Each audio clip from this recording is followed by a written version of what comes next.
Hello and welcome to the Modern Day Pioneer podcast. This is a sacred space set aside for healing, truth telling, and reclaiming your voice.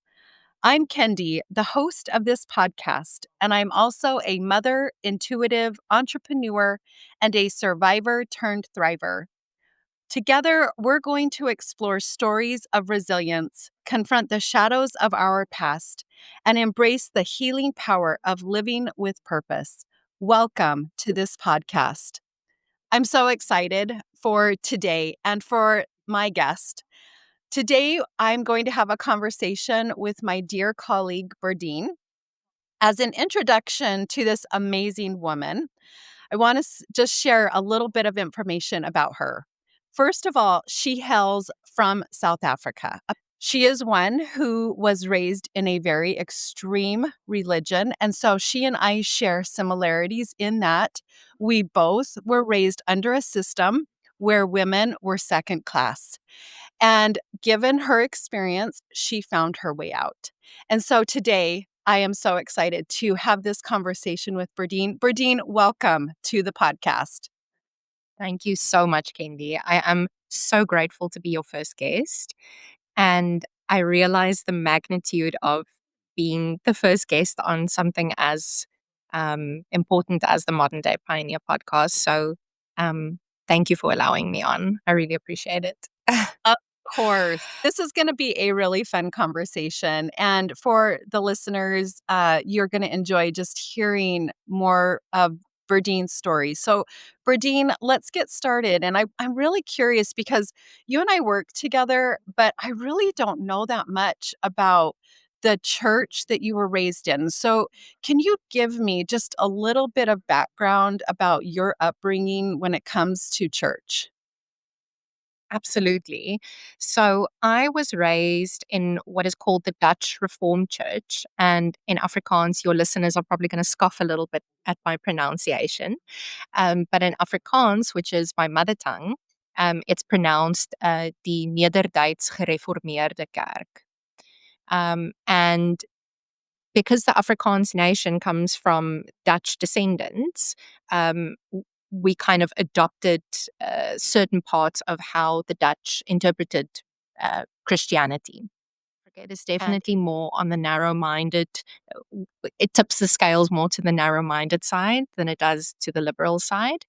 And I remember from very early on, like really young, like 7, 8 years old, um, sitting in church thinking, I don't understand anything about this message Mhm. because you have a traditional pastor in front that's preaching from the pulpit. And I remember being berated afterwards for looking bored and looking like I wasn't paying attention. But I mean, for a 7 or 8 year old child, the Dutch Reformed religion, it really doesn't allow for um, a message that is like layman friendly. So that was kind of like my first speed bump with it, is that it went completely over my head. Uh-huh. Um, and with the rating of, you're not paying attention or you can't receive the message of the Lord, I think internally there were already gears starting to shift. Like, but I'm trying so hard to accept this message or to have this message, inform who and what I am, but it's not penetrating. So, like, why am I not worthy? Why am I not hearing the voice of God? Why is the message not speaking to me? Why am I not leaving church feeling better than what I left going in? And let me just also say that I can only speak about my own experience, that my reason for coming on the podcast is also not to taint anybody that is in the Dutch Reformed Church, because I have no business taking anybody's truth away from them. A couple of things about the Dutch Reformed Church is we have a couple of rituals which now as an adult I look back and I think, sure, you have to use a little bit of imagination, but it's quite cannibalistic in nature. Uh, We'll have ceremony where you drink the blood of Jesus and you eat his body. So you will literally be handed a little piece of bread and red wine or like an apple juice. mhm. And being at that ritual, like I understand the symbolism behind that, but as an adult, I'm like, that's quite violent. That's quite a violent thing to like eat his flesh and drink his blood. And I Mhm. understand the concept of becoming, but it anyway, that was like a strange concept. And And I think I do wanna comment on that too, because that is within Mormonism, it's very similar. Mormons do not drink wine because they abstain from alcohol. But part of that ceremony, they call it the sacrament, and there is a cloth draped at the front of it's called the chapel, and it's covering the body of mm, Christ. And so literally, they are removing the cloth and taking the water and the bread, which represents his body. So just it's so similar, and it is a bit mm. cannibalistic when you look at it like that. So continue. You obviously also get christened at a very early age, preferably at like 6 or 9 months. As soon as you can just keep quiet in church for the past to do. I christen you in the name of um, the Lord Jesus Christ and the Holy Spirit. And then you get issued a little certificate of, that you were christened. And this certificate, along with your being accepted into the church at the age of 18, forms a packet of, and I'm being extremely sarcastic, but forms a packet of really serious documentation that you have to take with you to the gates of heaven one day. Because if you don't have that documentation, who is it, the Saint Paul or whoever God is, God's the gates of heaven is going to say, "I'm sorry, no entry. You don't have the necessary documentation." Mhm. Anyway, so I, went kind of through my formative years, always feeling like there wasn't really that connection with God, and feeling like there was something wrong with me, that other people were hearing his voice and other people were being called upon to spread his message, and I never heard his voice. And I remember praying and almost begging him to please like show himself to me in some way or shape or form. Like, am I worthy enough to be heard?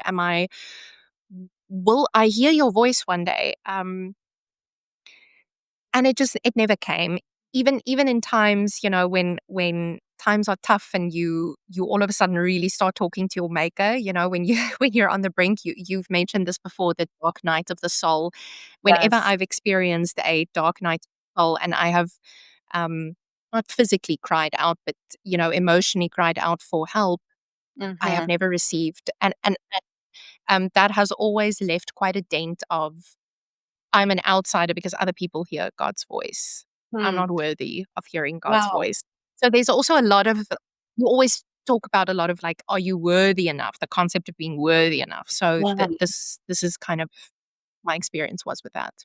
So with that and just that challenge of like it sounds like as a little girl you were very much wanting to have that connection and you had that longing, other people around you it sounds like probably were portraying that. Like I'm feeling God and God is speaking to me and yet you have this void that there's this lack.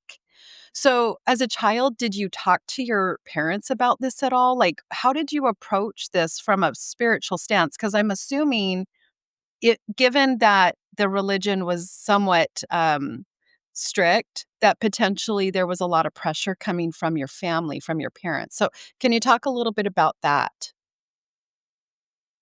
Definitely. Dutch Reformed as well. I mean, they are, the highest value that is placed on an individual is chastity. So Mm, that is also, once again, like, that's where the line is drawn. mhm, If you are pure, you are worthy. And that was definitely also the message passed on to me. But to actually get back to answering your question, yes, this was something that I spoke to my parents about quite often, like saying, I don't, I'm not hearing the voice of God. And is there something wrong with me? And um, the Dutch Reformed religion definitely has a way of, uh, obviously, it depends on who interprets it and who gives you the mm, message. But I got the message, obviously, strongest figures that I had in my life, which was my mom. And mm, coincidentally, my mom went to study theology, a 4-year degree in theology, at a time when females were not even recognized to be pastors of the Dutch Reformed Church. mm, So, in a way, she was quite a trailblazer committing to this 4-year academic degree, knowing full well that even if she graduates top of her class, which she did do, um, that she won't be able to ever be a pastor because the church did not recognize women.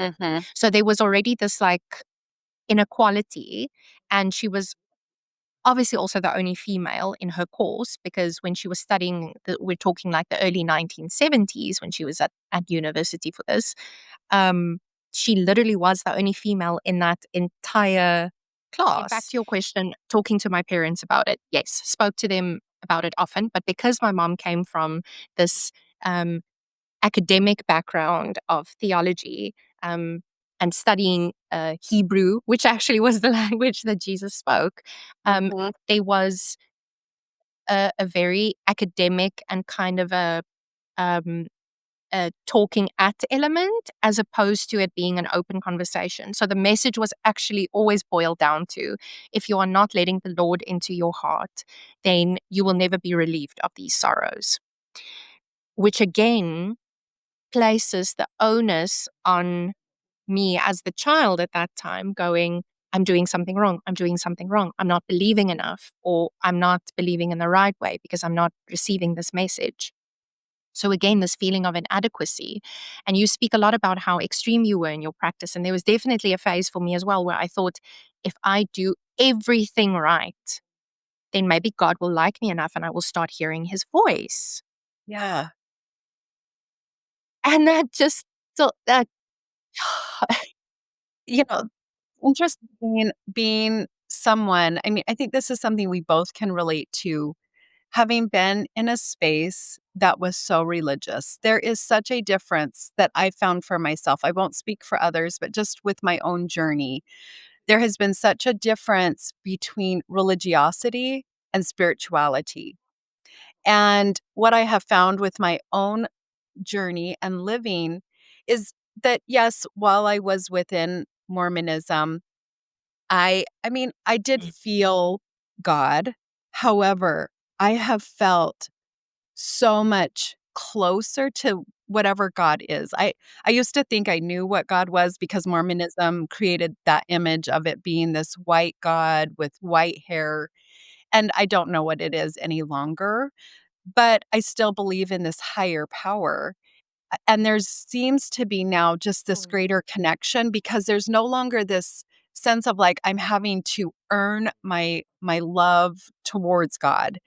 It's a given. And I just feel that religion does a really good job of creating a disconnect for a lot of people in relationship to God, the higher power, however you describe it.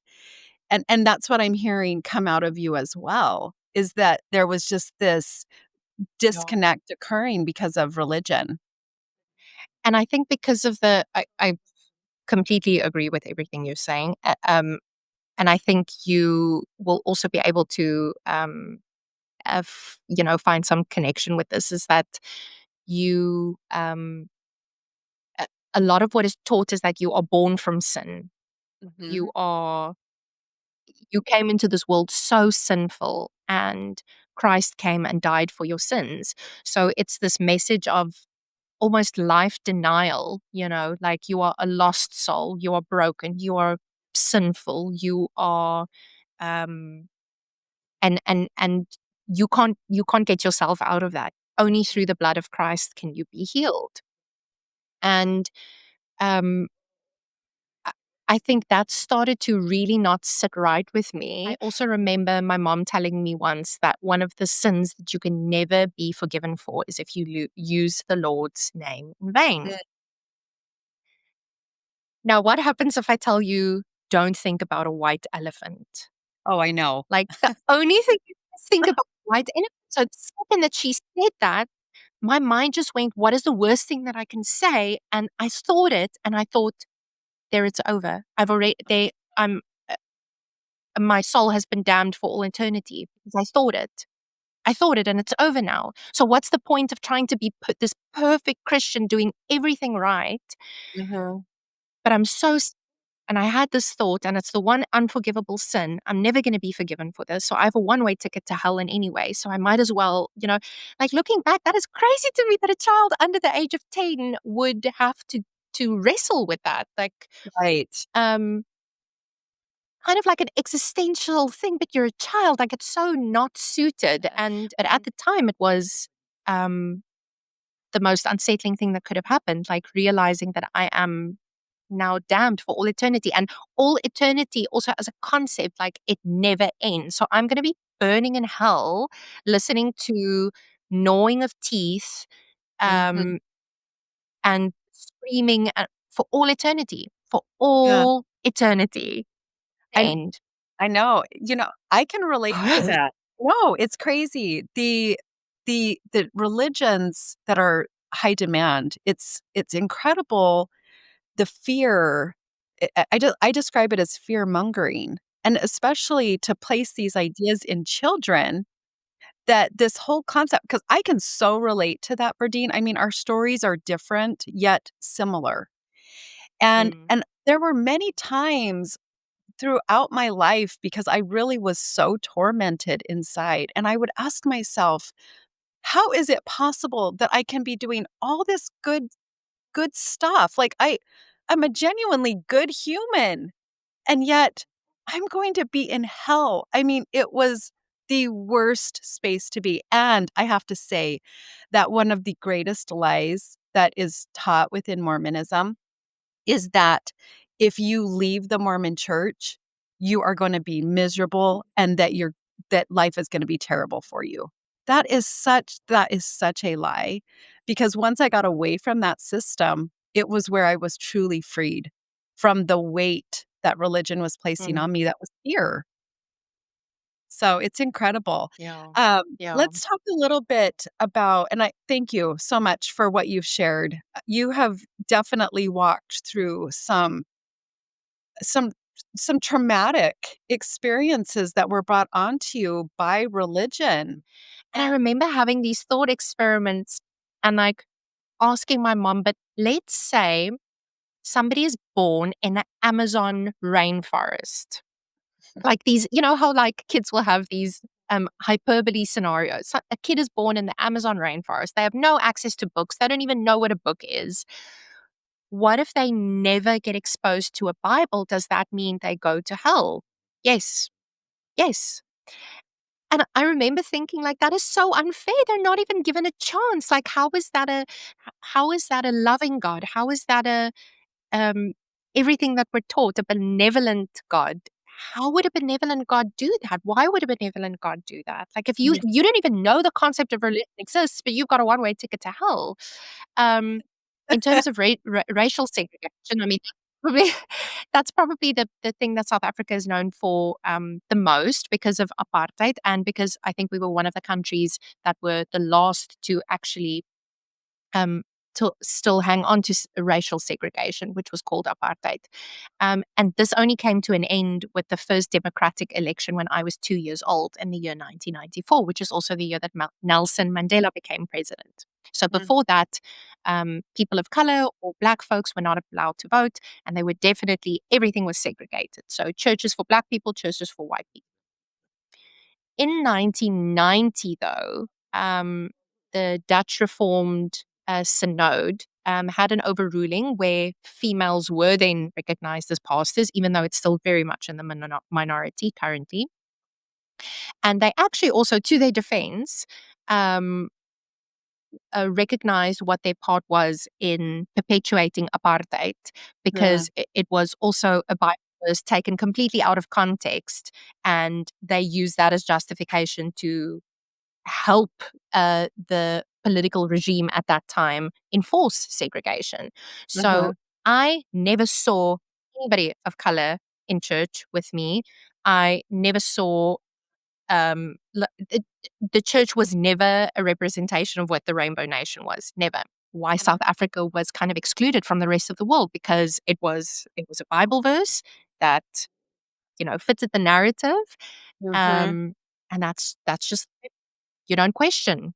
You don't Yeah. question. You're not allowed to question. If you question, then you are usually met with um, animosity, or you will, and I'm pretty sure you can speak to this as well, like character assassination. The second you Oh, yeah. start questioning, it very becomes very, very personal. So I mean, for an organization that talks about acceptance and patience and love and loving thy neighbor, and all these examples of God hanging, or Jesus in the Bible hanging out with the prostitutes and the mhm.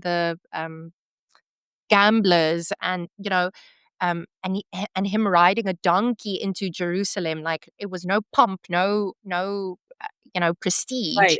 um I have had the exact opposite experience with Christians my whole life. It has only been with pomp and prestige, um, and judgment, Mhm. and condemnation. And within Yeah. Mormonism, they have their own set of scriptures. Of course, they use the Bible too, but they also have an additional couple books of scripture that Joseph Smith wrote. And there is so much racism in the Book of Mormon. And so Mormons, literally, when they read the Book of Mormon, they are being taught that if you have dark skin, it is because you have been cursed by God. And that in order to get your to be a witness that you're doing what's right, your skin would turn white. Uh, Within Mormonism, men were not allowed to hold what is called the priesthood. Men are the only ones in Mormonism who have the power of God, and it's called the priesthood. And blacks were not allowed to hold this power as men until 1978, and it was only because there was pressure being put upon BYU through the ACA that they would not be able to participate in the sport program if they did not reverse their decision. However, within Mormonism, they'll state that the prophet of God received a revelation that blacks were now allowed to hold the priesthood. But when you really look at how things play out within Mormonism, it's always based on pressure being put on the church from the outside that if you want to participate in certain activities, you have to change your policy. And even today, when you look at the leadership within Mormonism, there is not one black man who is in the main leadership position. They're all white men. So we share that. And as a Neither the Dutch or Yep. yeah, as a child, I mean, I lived in Mormon communities, and I lived amongst racist people. I mean, the way that they would talk about Mm. people that were black was so sad, and I'm grateful I don't hold that view.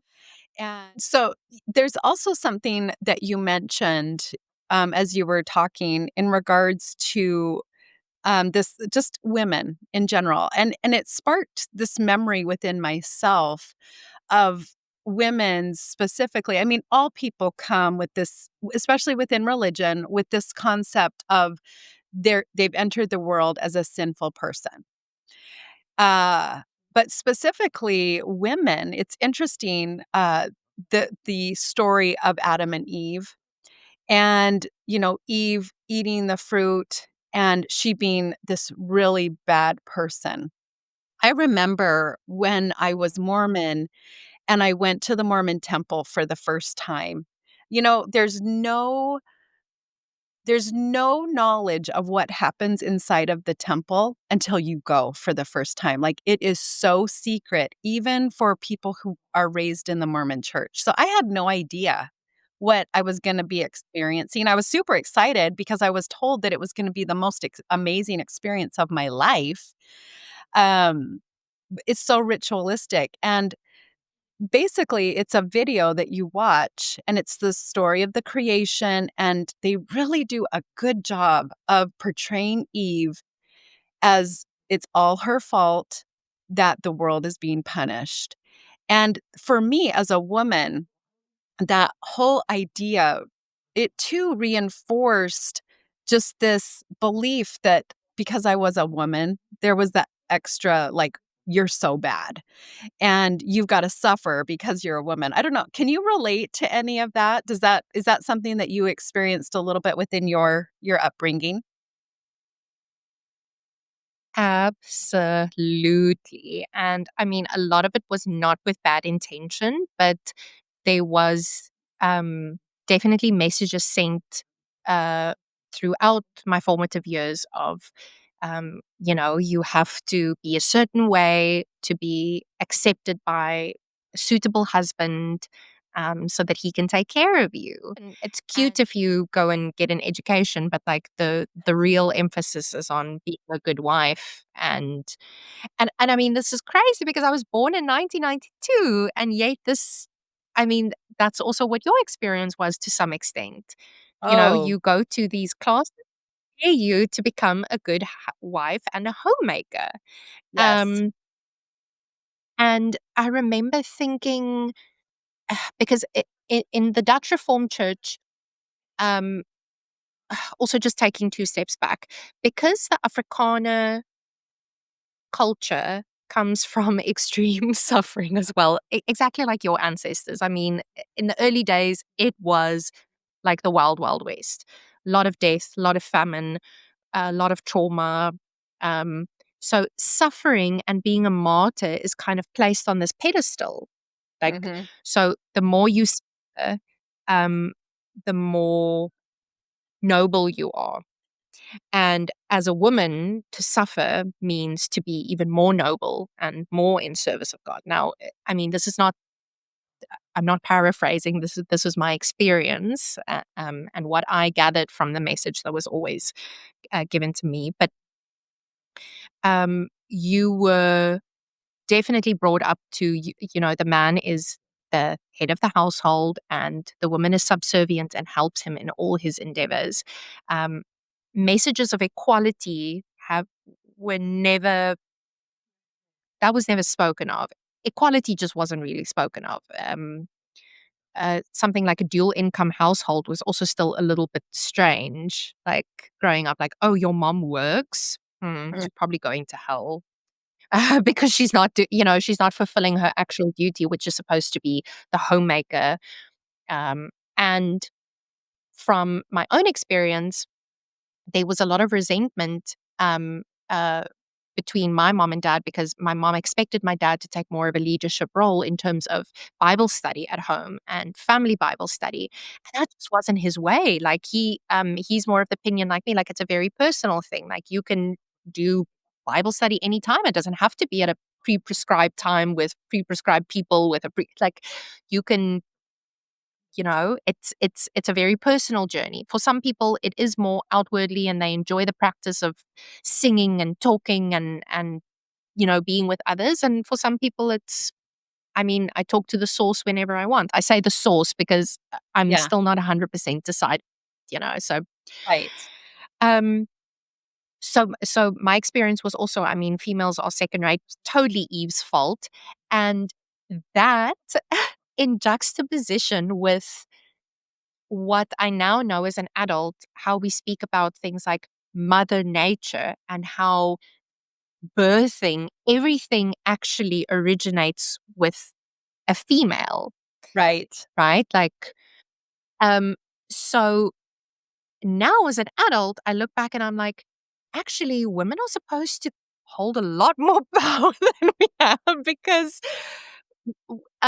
the divine is feminine and the feminine is divine. Yes. That's That doesn't take away from masculinity at all. That's just saying that I mean, the one can't without the other one in any way. I mean, it's all Eve's fault. That bitch. oh dear. Hey, do you know you said something that wow, it really reminded me. And I wonder perhaps I mean, I don't know your mother and I know she's no longer here. Uh but I was a lot like your mom in the aspect when I was raising my kids. There was a lot of pressure put upon families to do certain activities because this messaging was that if you didn't do certain messaging or certain activities, your family was not gonna stay close, and given that I came from a very dysfunctional family, I so much wanted to create a family that was very different from the one I had come from. But what's happened and what's so sad now is because of my extremism, it's really there's challenges within my family now because of that. So the pendulum swung from one side to the other when I was raising my kids. But one of the things was my ex-husband, I wanted him so much to take the lead. I mean, he was a leader in the congregations constantly. He was always in positions of leadership within the church, yet within our home, he was not leading spiritually, and I would get so frustrated because it was me who was like, "Okay, we've gotta read the scriptures. We've gotta do this thing called family home evening." And I so much wanted it to come from my husband because he was being taught to me that he was the leader. And here I felt like I had to do it all when it came to the spiritual side. So that it's so interesting that we have that. It is always tricky, and I obviously have to preface this by saying, uh, one has to tread carefully when speaking about the date. Now, my mother has passed Yeah. on, but it is interesting to me how religion was also the one thing that made her, or it was the one wedge that her and I could never remove. Like it was like a plastic filament that covered. We were never actually able to connect because this veil of religion and what you ought to do, Mhm. um, stood in the way of what a real meaningful relationship should look like, warts and all. Mhm. Um, and she had to obviously deal with a lot of trauma that I would never know about because Yeah. she's no longer here and I can't ask her. Um, and she did the absolute best that she could. But the truth is that my path with religion definitely reached a fork in the road, with my experience with my own mom. Her being so extreme also in her practice, to the point of rejecting any forms of help or resources, whether it be a counselor, a psychiatrist, anything like that. Because in the Dutch Reformed Church, also, like if you have problems, you go talk to the pastor, even though he's not a trained psychologist, like has no, like Yep. he has no knowledge of psychology or family psychology or anything like that. But you would go talk to him. Mhm. And I was sent times where I had questions, and my mom was like, okay, you go talk to the pastor. And I never got satisfactory answers. And I always left there feeling exactly like you, like feeling like I'm such a second rate twat. Like, why am I the only one bothering the pastor with these like nonsensical things? Why can't I just be like the other kids that just they go to Sunday school, they do the thing, they pray the prayer, and everything is like good. So the big kind of fork in the road was, my mom and my dad divorced after 30 years of marriage. So I mean, divorce is also seen as not okay in the Dutch Reformed Church. It's still very old school in that. I don't remember how it happened, but her and I came into quite a bit of a like a verbal altercation, um, and she um, emotions got really heated. I left for a while just to kind of let the nerves calm down. And when I came back home, she was kind of sitting on a couch waiting for me, like Mhm. proper principal style. Like you're gonna come down and you're gonna sit down now and we're gonna have a reckoning. And she said to me, and by this stage I was already, I think, 22 years old. She said to me, "Do you have anything to say for yourself about the fight that we had?" And the fight was nonsensical. I can't even remember what it was. And I said to her, I don't, not particularly, but I do want to make amends, and I do want us to move forward."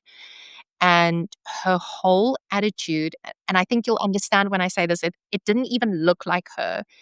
It looked like the face of hatred. Hmm. And she said to me, "I can't wait for the day that you lose your looks and you realize that you have nothing else to give this world." And I remember sitting there thinking like my jaw was absolutely on the floor because I could not believe that a mother would say something like that. And that day, I think something inside me switched off. We we were able to have a very functional relationship until the end of her life. And as much as you always think that, when it comes to those final days and she's on a deathbed, I can't wait to tell her you did this and this and this and this wrong. And the reality is, when we got there and she was already on hospice, she said, that there were a lot of things that I did wrong with you. Mm. And I'm so thankful that in that moment that I was able to just say to her, I know that you did the best that you could with what you Oh, were given. wow, Berdene. And I say to think that I was able to give her grace in those moments when I really actually wanted to rub her nose in it, Yeah. to me felt like a bigger step forward in terms of connecting with the source um, than I ever have in my entire life. Mm. And I share this because I think for anyone that is a mom, um, that even me now saying that, like, I can't even imagine ever saying something like that to Elise. I can't imagine what a space you must be in mentally that you say something like that. You say something like that to cause the most amount of harm. I mean, you want to get under the person's skin. And I thought to myself, if this is the example of Christianity and what God's love is, I want nothing to do with it. And from that day, I have been happily living in sin. Not really, but I mean, happily embracing not being a part of this oppressive system that is the Dutch Reformed Church. Um, Anytime I listen to you, I always do kind of my own self-reflection, because I am a mother to 5 kids, and I was in such that extreme space, mostly because of the fear and my own, standing within myself of where I was at with God, that I didn't wanna see that repeated through my children. I really wanted to see them avoid pain, and it's interesting because Mm. as I listen to what you share with your mother, I can see her speaking, I mean, it's so sad that she would say that to her own child. It's an excellent representation of what religion will do to a woman, uh, and what fear will do to a woman, that she would speak those type of words to her own children. Because y a as I listen to you and as I know you, you love your mother, and there is, yeah, it's too bad. It's so sad what religion does, and so for you and I, while I was not fortunate to get outside of religion until almost all of my kids were raised, and so my kids unfortunately were exposed to a lot of those harmful teachings, and a lot of those came through me because I was so extreme in it. What we are doing now, though, is we are walking away from those systems, realizing that they are oppressive and that there is a better way ahead. And so I love the space that this is for us to be able to hopefully help other women see that there is a better way. That, and, I know, I guess for some people, maybe religion does work, but I really think that if you took a sincere step back and really looked at the messaging, that you would see that a lot of it is harmful. Yeah. A lot of it is Like you harmful. say, like how broken religion can siphon into us as broken humans and just make the whole thing more messy and broken. And it doesn't have to be.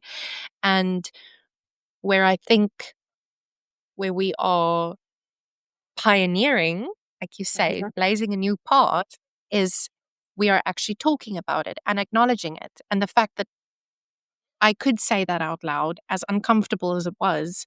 That means I'm now accountable and I will never repeat that. And the same goes for you. And that's what's important in, like, I know there's a lot of talk about like breaking generational bonds and curses and whatever, but it's a big step in not perpetuating generational abuse, and Exactly. it stops the buck stops with us. Yep. If you were to be confronted with your 29-year-old self after you had your 5 kids, what do you think you would have told that version of you? Like, if you had 3 minutes to sit down. Wow, that makes me really emotional, Berdine. And I'll tell you why, because I was not very good at loving myself. And I have learned how to love me. And I would immediately grab myself and just hug her. And when I look back at who I was, I made a lot of mistakes. But man, it's amazing what I was able to do regardless of the trauma I had been through. I would tell myself, "You are incredible. You are amazing." And I mean, if I could say anything, I'd say, "Get out of Mormonism," at that point, but it was a part Yeah, of my journey. It was a part of my journey, and I can look back and, I'm really grateful for the walk I've had. I have had an incredible life, and I I just feel so fortunate now to be in this space where I have been able to heal, and I can now help other people. So, but what I will say is that the process of questioning and getting out is a validation to you of your strength, and that we as of course. women are very strong, and we can figure things out, and we can not only survive, but we can thrive. It is not something that happens Absolutely. immediately, but it is something that will happen. And so for women especially, we are fed this idea that somehow we can't do things, but that's a lie. And I have been able for myself to figure it out because I'm smart. And and so I would encourage any woman to be okay with being uncomfortable and to know that there are people out there that can and will support them, that they are not needing to walk through the journey alone. There's people like us, and that's one of the fortunate aspects of being in a society that we have online communication because we can support one another. And so, yeah, Yeah. I just personally, I I am so grateful as a woman that I got away from it. Even with all of the challenges, it has been Yeah. 100% worth it. I agree. I agree for my own I agree for your journey, but I agree for my own as well. It has been so worth it, and when I think of, I mean, my daughter is 3 years old now, so I still have, that whole journey ahead of me. Mhm. Um, the importance for me in solidifying what love looks and feels like, what real love looks and feels like, solidifying that in her mind so that when she ever comes or she ever finds herself in a situation where that little voice in the back of her head that says that this is not okay, to trust that voice, Yeah. um, and not um, silence that voice to make other people comfortable. Like Mhm. that, exactly like you say, be okay with being uncomfortable. If that means making other people uncomfortable, then that's a very small price to pay, Yep. as opposed to your own sanity, safety, whatever the case is. Your own Um, mental health.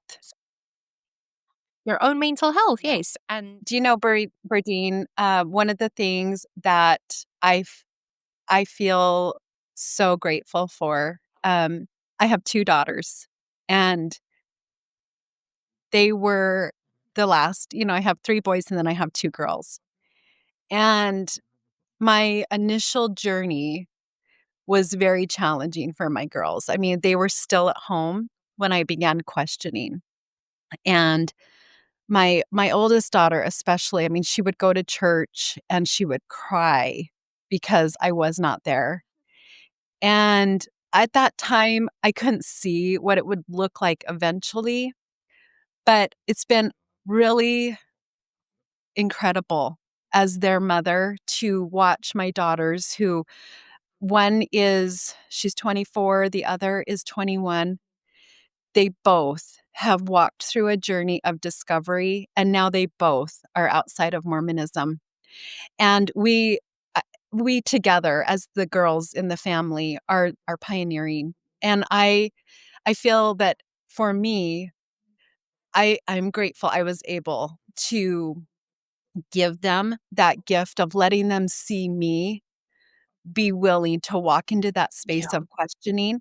I never intentionally pulled my children outside of the church. When I started leaving, I said, Mm. "I will not." But given where I'm at now, it's been years and I've become much more vocal. It's not been intentional, but I've had honest and real conversations with them. And they're amazing girls. And they are strong and powerful, and they have this self-confidence about themselves that, you know, I'm just really I'm really happy for them that they're in that space. And had they stayed within the system of Mormonism, they would not be at that point in their life where they feel so good about who they are. It's one of the things as a child, I was taught that it was bad to cry, and so I've had to learn how to cry again. Um, and as women, we naturally just have it flow. So I'm grateful that we can have the space where even as we are having a conversation, the tears have come. I find it so remarkable, and you give me so much hope for the future. To see a woman like you, that is so intentional, that is you're doing your own work, you're healing what has happened to you.